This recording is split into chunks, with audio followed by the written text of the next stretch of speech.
আমারে ভইলা যায়েন না প্লিজ।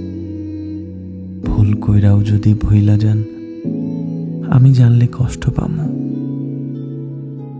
জীবনে কত অপ্রয়োজনীয় জিনিসই তো আমরা মনে রাইখা দেই। এই যেমন দূরের পথে হাঁটতে গিয়া কবে কোথাও কোন পথে হোঁচট খাইলাম, অদেখা তার কাটায় লাইগা শখের জামাটা ছিঁড়া গেল।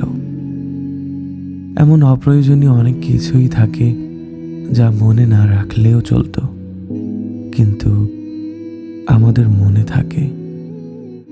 আপনি আমারে ভুইলা যায়েন না প্লিজ। মনের এক কোণায় রাইখা দিয়েন। যত্নে রাখেন বা অযত্নে, মনের এক কোণায় রাইখা দিয়েন।